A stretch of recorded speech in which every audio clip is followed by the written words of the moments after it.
नमस्कार दोस्तों, क्या आपको पता है कि अगर लोकसभा यानी प्रधानमंत्री पद के लिए और विधानसभा यानी मुख्यमंत्री पद हेतु चुनाव एक साथ एक ही समय पर करा दिए जाएं, तब इसका भारतीय राजनीति और व्यवस्था पर क्या प्रभाव पड़ेगा और क्या हम लोग इसके लिए तैयार हैं? तो चलिए समझते हैं।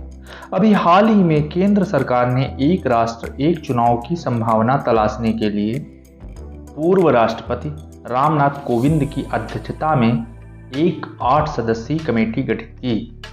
तो सबसे पहले इसका मतलब समझते हैं। अगर यह प्रस्ताव पारित हो जाता है तो लोकसभा व विधानसभा चुनाव एक साथ एक ही समय पर होंगे और यह पहला मौका नहीं है जब एक राष्ट्र एक चुनाव पर चर्चा हो रही हो। इससे पहले वर्ष 1999 में विधि आयोग ने अपनी 170वीं रिपोर्ट में लोकसभा व विधानसभा के चुनावों को एक साथ कराने का समर्थन किया था। इसके बाद केंद्र की नरेंद्र मोदी सरकार के पहले कार्यकाल के दौरान 2018 में भी लॉ कमीशन की रिपोर्ट पब्लिश हुई थी।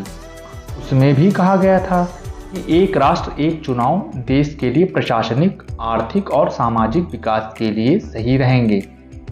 अब यह बात आती है, क्या कभी इससे पहले एक साथ चुनाव हुए हैं? तो थोड़ा पीछे चलते हैं। जब भारत के पहले आम चुनाव 1952 के साथ विधानसभा चुनाव हुए थे और उसके बाद भी 1957, 1962 और 1967 में लोकसभा व विधानसभा चुनाव साथ साथ हुए थे।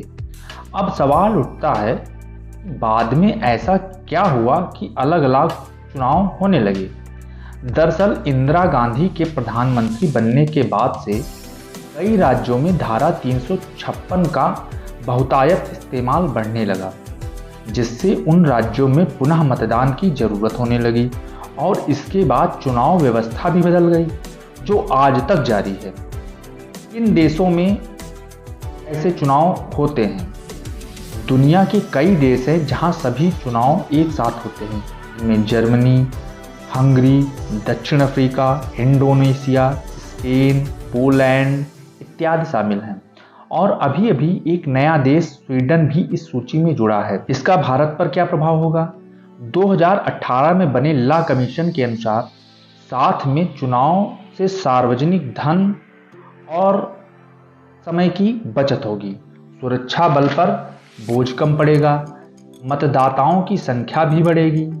एक साथ चुनाव कराने से प्रशासनिक स्तर में व्यापक सुधार होगा, जो कि चुनाव के दौरान धीमे पड़ जाते हैं। नीतिगत कार्यक्रम बगैर रुके जारी रह सकेंगे। अभी वर्तमान में जहां भी चुनाव होते हैं वहां आचार संहिता लागू हो जाती है, जिससे जन कल्याण के कामों पर भी असर पड़ता है। समस्याएं और उनका विरोध क्यों है? अब इसके दूसरे पहलू पर बात करते हैं। इसमें समस्याएं कहां आ सकती हैं और एक साथ चुनाव कराए जाएं तो संवैधानिक संशोधन की जरूरत पड़ेगी।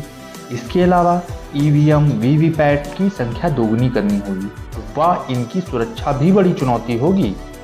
अतिरिक्त मतदान कर्मी व सुरक्षा बल की तैनाती की व्यवस्था भी करनी होगी। अब इन सब के बाद बात आती है कि विपक्ष जो कि इसका विरोध कर रहा है।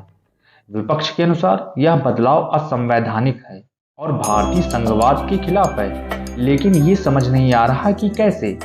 क्योंकि एक तथ्य यह भी है कि 2014 व 2019 में लोकसभा चुनाव के साथ ही आंध्र प्रदेश, उड़ीसा, अरुणाचल प्रदेश, सिक्किम में विधानसभा चुनाव कराए गए थे। तो अन्य राज्यों में क्यों नहीं हो सकते हैं? इसका कुछ क्षेत्रीय दल भी हैं जो कह रहे हैं कि राज्य के मुद्दे पर राष्ट्रीय मुद्दे हावी हो जाएंगे, इससे उन्हें नुकसान होगा। अब इन सब के बीच देखने वाली बात होगी कि सरकार इस पर कैसे आगे बढ़ती है। तो आज के लिए इतना ही, फिर किसी और विषय पर मिलेंगे।